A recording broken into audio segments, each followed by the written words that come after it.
Alright everyone, Stormy Daniels decided to storm Ohio in order to do what she does best, which is stripping and naked stuff. It's funny to talk about. And she accidentally groped up 3 undercover officers. I believe 2 of them were female as well. Apparently she took their heads and shoved it into her naked chest, grabbed one of their asses and stuff. Now, Avenatti, her lawyer, the celeb lawyer at this point, he's like Dr. Phil minus half the intelligence, and that's not saying much either. He's saying, well, this is a political hatchet job. They obviously went there trying to put Stormy in jail because of her dust-up with Trump. And I'm thinking to myself, that would make sense. That would be definitely a valid speculation if other people hadn't been arrested at the same venue for the same thing. Apparently another stripper and also a server were arrested along similar lines the course of the same night because of this sting operation. Just because Stormy Daniels happens to be one of the people that gets caught up in such a thing doesn't mean this isn't fairly routine. But I will say this. I personally do not care if strippers touching the clients, servers getting flirty with a customer. These people are adults. They're not minors. They're not screwing animals. They're not holding people down and raping them. It's all consensual for the most part.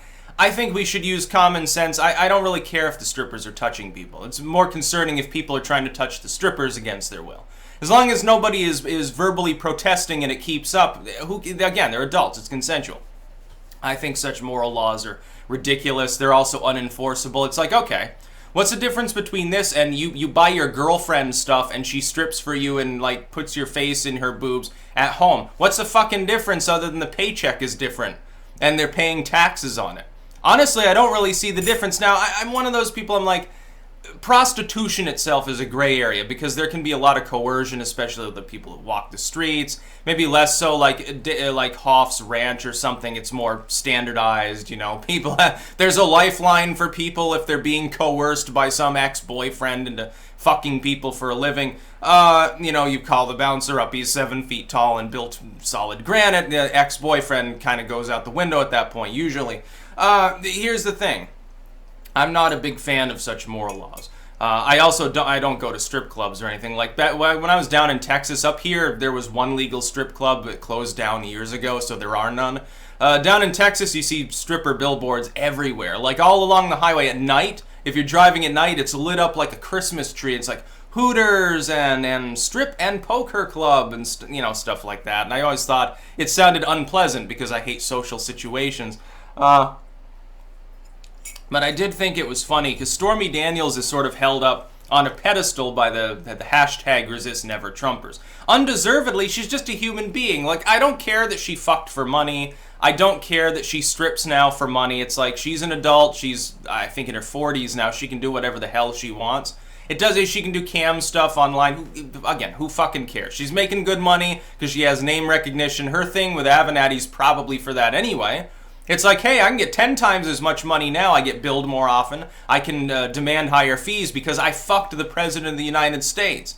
I'm like a less attractive version of Marilyn Monroe circa the JFK era. Only, I was spanking him with magazines instead of snorting coke with him. Here's the thing, though. It's funny. Because Avenatti's trying to use the politics excuse, and it might even hold up. They might say, well, yeah, but she's Stormy Daniels. They knew who it was. We got to investigate whether they knew beforehand, and they decided to do this because she was there. They probably will try something like that. I think in some states it wouldn't have even been illegal, and I'm not a big fan of that either. I think that the lowest common denominator should be utilized in state law, whereby if it's legal in one state in the union, the most permissive law should be a legal defense.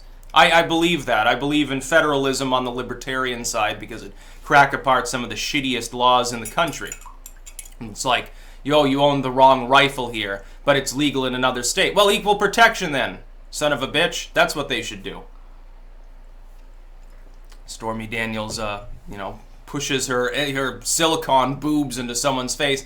Not the worst thing. It's like she's not going to go to jail. She's going to have to pay a fine. They'll give her probation. They'll book her and they'll arraign her and they'll bring her up. They'll probably drop some of the charges anyway. They'll be like, well, she, they mumbled to her to stop, so she stopped, so we not really care.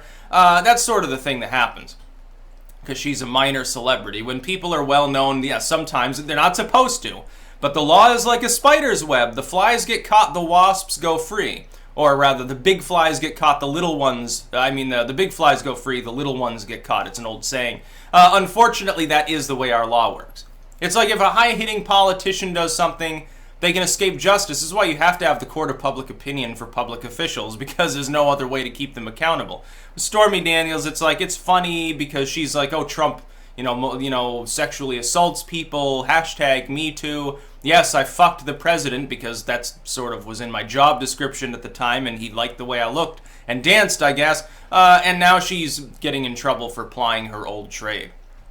She should have just asked for another settlement. Trump probably would have paid it too. He probably would have coughed up way more than 130 grand.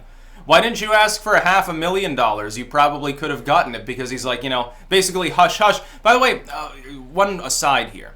Some people think that that's evidence of guilt. No, it's evidence that it would be politically inconvenient even if legal.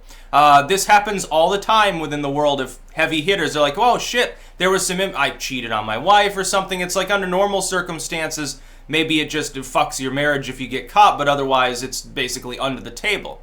But then someone comes forward and says, oh, well, I could ruin your presidential career, Mr. Trump. I want some money. Or I could ruin your business empire. I could ruin your ambitions, tear your marriage apart. You'll be in the tabloids for all the wrong reasons. So he's like, okay, throw her 100 grand or something. This happens all the time. It is a little bit dubious and slimy, but that's the world. It's the world of Manhattan soci-elites as much as it is the world of DC or Hollywood. In Hollywood, they don't even try to hide the infidelity. They purposely leak info about themselves in order to get in the papers so they can get the next leading movie role as Casanova or something. In Hollywood, it's 10 times more virulent, 10 times more. She should go to California.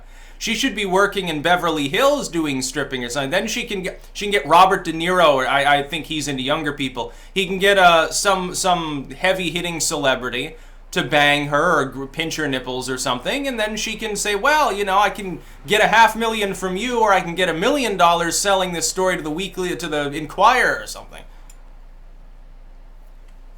She's Avenatti's not managing her brand properly. She needs to improve, because simply going after Trump as his approval climbs upward, that's going to fall flat. She's going to stop getting those big roles. She should be in a film as well with a Trump lookalike for porn. She should probably do that. It'd probably be a hit with the #ResistPeople. But only if it was a woman in the Trump costume, because I know they wouldn't be into the male on top thing. Or Stormy would have to tie him down and torture him or something. That's sort of maybe what they're doing. You use some soy supplements on him. It's like instead of Viagra, you give him soy and put him in a chastity belt. I guess that's probably what her kind of clientele would be into. I have a feeling that there's a lot of kinky stuff there that normal people probably are not part of. Not saying there's anything wrong with some, whatever. I'm in a good mood today because of the blimp shit over there in the UK. The fact that fell flat and had Sadiq Khan was practically crying, yeah, that's got me a little bit on the giddy side. I think it's a good day for people who are sane. That's about all. Peace out.